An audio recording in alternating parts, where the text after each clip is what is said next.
Pekerja Pelayanan Publik Indonesia FPPI atau yang mewakili yang akan menyampaikan pandangan berkenaan dengan rancangan perubahan undang-undang ini. Kami persilakan. Terima kasih atas waktu yang diberikan kepada kami. Saya ucapkan Assalamualaikum warahmatullahi wabarakatuh. Semoga Tuhan memberkati kita semua dan saya ucapkan selamat pagi. Yang saya hormati pimpinan Komisi 2 DPR RI, yang saya hormati dan saya muliakan Bapak Ibu anggota Komisi 2 DPR RI yang dalam hal ini semua mengikuti virtual, dan juga dalam hal ini saya sampaikan kepada Bapak Ketua, Bapak Pimpinan Komisi 2 bahwa dalam rapat hari ini telah hadir beberapa pejabat daerah dari 18 provinsi yang memang selama ini kami bersama-sama dengan mereka bagaimana cara dan teknisnya untuk memperjuangkan revisi Undang-Undang ASN ini mulai dari tahun 2019.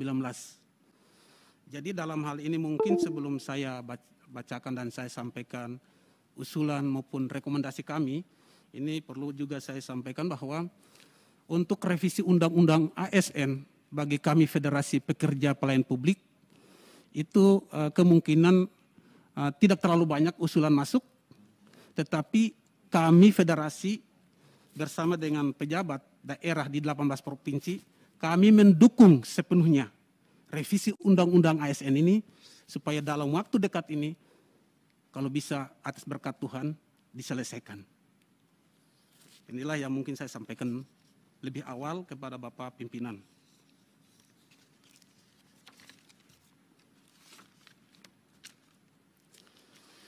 Pertama saya perkenalkan, nama saya Alfonsius Matli, Ketua Umum Federasi Pekerja Pelayanan Publik Indonesia.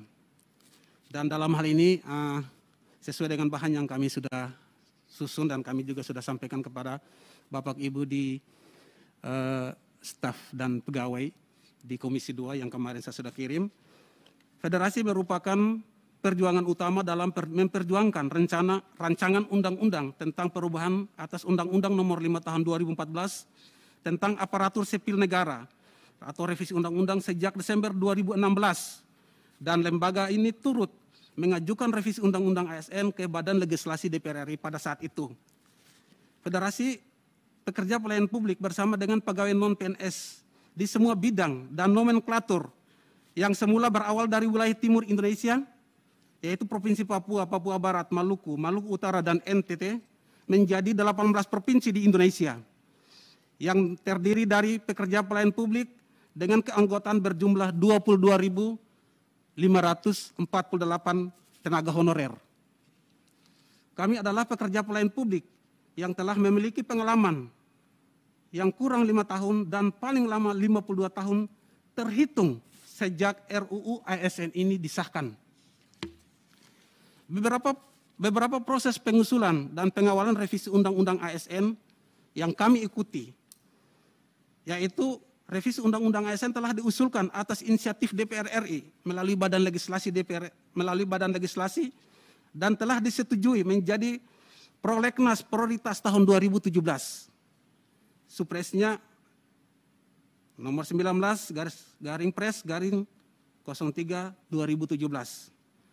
Dan sampai pada tahun 2018, revisi Undang-Undang ASN tersebut tidak kunjung dilaksanakan, istilahnya mandek pada saat itu.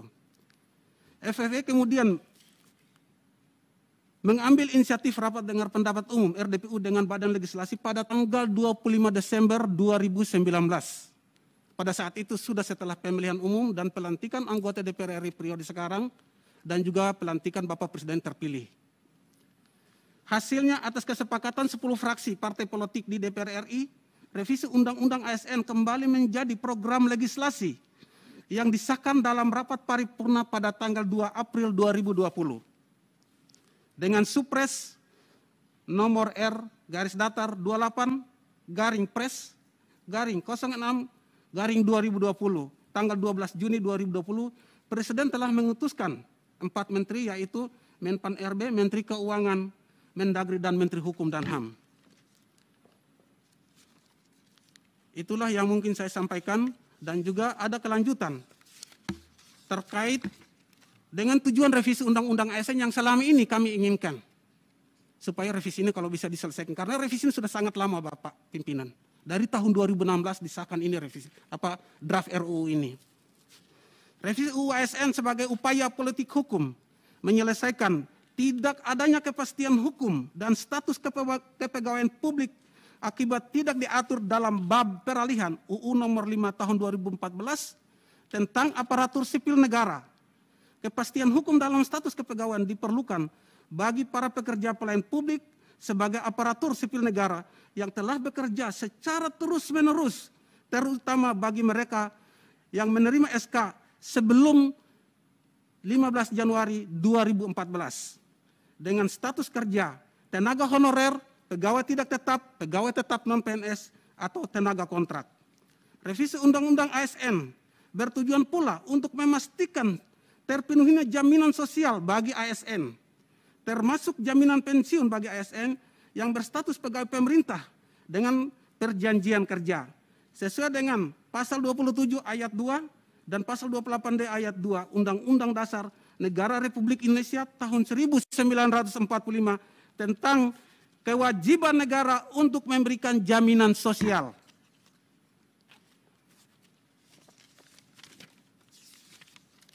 Rekomendasi, Bapak, ini rekomendasi, jadi kami itu tidak sepertinya terlalu masukan, karena kami ini pejuang utama revisi Undang-Undang ASN, dan kami ini sudah komitmen bahwa kami tetap memberikan dorongan kepada Bapak Ibu, termasuk Bapak Pimpinan Komisi 2, untuk revisi ini kalau bisa diselesaikan. Karena ini kami sudah menanti revisi ini sudah sangat lama. Rekomendasi revisi Undang-Undang ASN nomor 5 tahun 2014, usulan Federasi Pekerja Pelayan Publik Indonesia. 1. Mendukung disahkan revisi Undang-Undang ASN sebagai dasar hukum pengangkatan pegawai pemerintah non-PNS di semua bidang yang berkategori 4 nomenklatur, yaitu honorer, kontrak, pegawai tidak tetap, pegawai tetap non-PNS, seperti yang termaktub dalam draft rancangan undang-undang tentang perubahan atas Undang-Undang nomor 5 tahun 2014 tentang aparatur sipil negara atau revisi UU ASN pasal 131A sebagai berikut. 1. Tenaga honorer pegawai tidak tetap, pegawai tetap non-PNS, dan tenaga kontrak yang bekerja terus-menerus dan diangkat berdasarkan surat keputusan yang dikeluarkan sampai dengan tanggal 15 Januari 2014. Wajib diangkat menjadi PNS secara langsung dengan memperhatikan batas usia pensiun sebagaimana dimaksud dalam pasal 90. 2. Pengangkatan PNS sebagaimana dimaksud pada ayat 1 didasarkan pada seleksi administrasi berupa verifikasi dan validasi data surat keputusan pengangkatan. 3.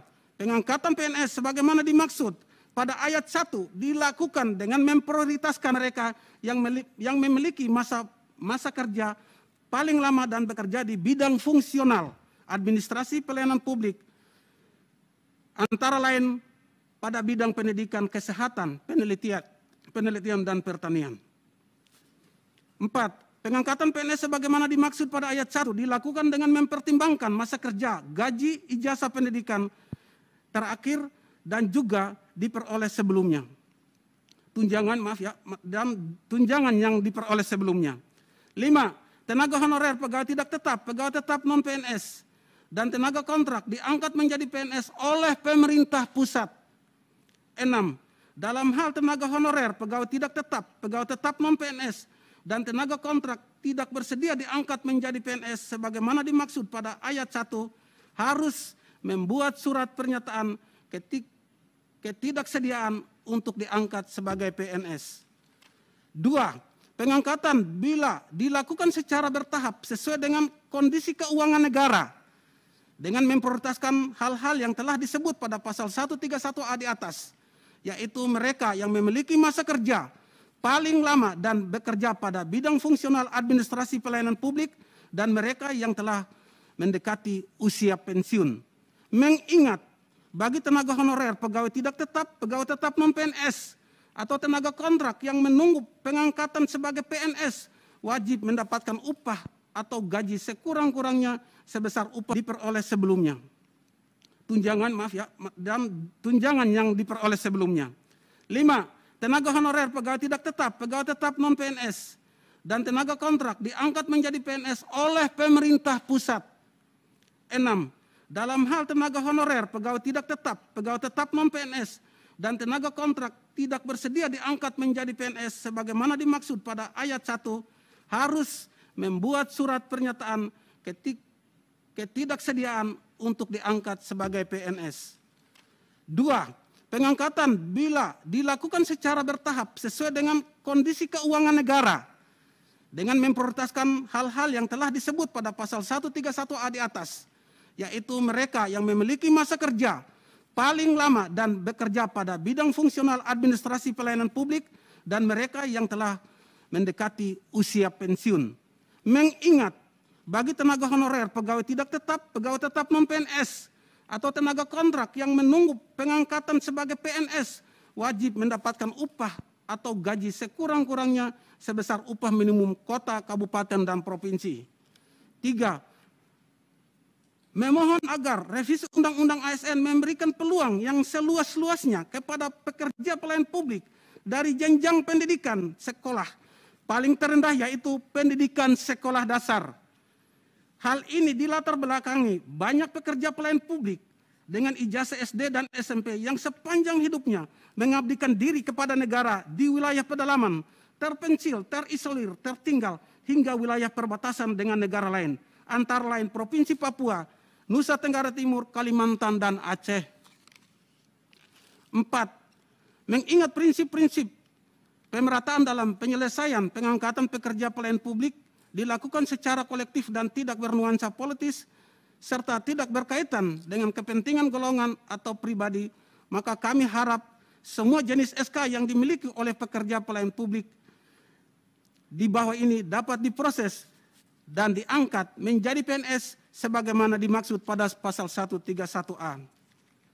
5. Mohon agar kiranya DPR RI dan pemerintah terkait memprioritaskan database yang sudah didatakan dan diakomodir oleh Federasi Pekerja Pelayanan Publik Indonesia yang merupakan pejuang utama revisi Undang-Undang Nomor 5 Tahun 2014 tentang aparatur sipil negara. 6. Yang terakhir, federasi dan pejabat daerah di 18 provinsi yang terdiri dari 91 kabupaten dan 16 kota memberikan dukungan sepenuhnya dan mendorong Komisi 2 DPR RI untuk dapat menyelesaikan revisi UASN sesuai dengan amanah petunjuk Ketua DPR RI dan Surat Presiden nomor R/28 Pres garing 06 garing tahun 2020. Bapak Ibu anggota Dewan yang saya hormati, ini yang terakhir, sepanjang tahun, bahkan puluhan tahun, kami para pekerja pelayanan publik mengabdikan diri kepada negara, tanpa pamrih, tanpa mengenal lelah, dan tidak pernah putus harapan dalam pelayanan masyarakat Indonesia. Kiranya revisi Undang-Undang ASN dapat mewujudkan doa, harapan, dan cita-cita para pekerja pelayanan publik yang masih berstatus kontrak dan honor. Saat ini akan tercatat dalam sejarah Indonesia bahwa tenaga honorer, pegawai tidak tetap, pegawai tetap PNS, dan tenaga kontrak merupakan putra-putri terbaik garda terdepan Indonesia.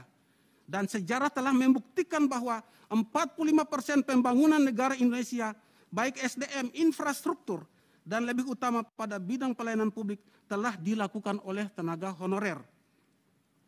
Kalau Bapak Menpan RB pernah mengatakan di media, bahkan di rapat RDP pertama, saya masih ingat tanggal 18 Februari 2021 dengan Bapak Ibu dari Komisi 2, beliau mengatakan bahwa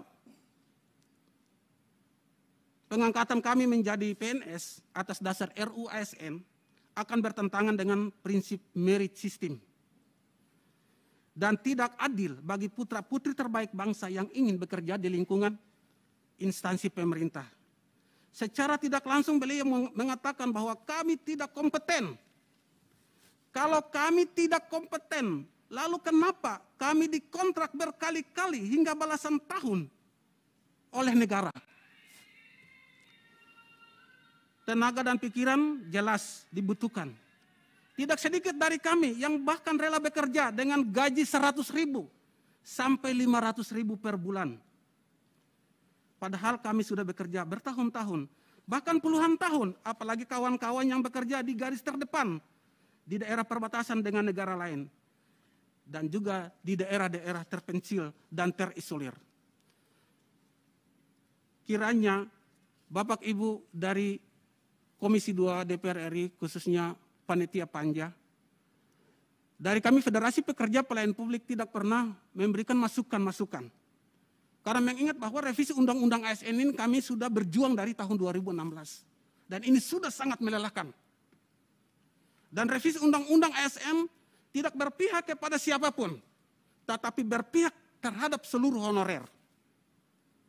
Jadi kami mohon kiranya kalau supres yang sudah dikeluarkan oleh Bapak Presiden, sudah diturunkan oleh Bapak Presiden tahun 2020 kemarin, tapi karena mengingat COVID, mudah-mudahan dengan adanya kepercayaan yang diberikan oleh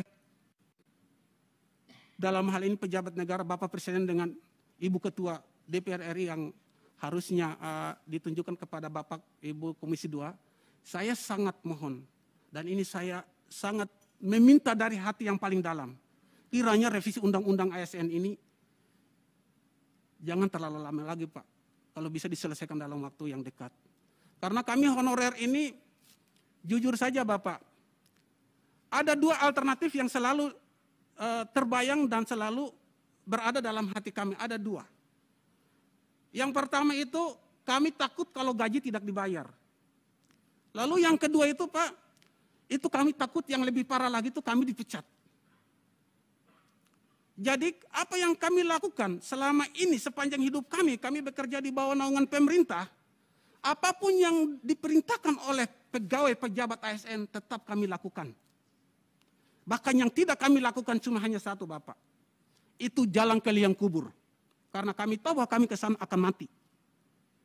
Jadi kami honorer ini sudah sangat menderita.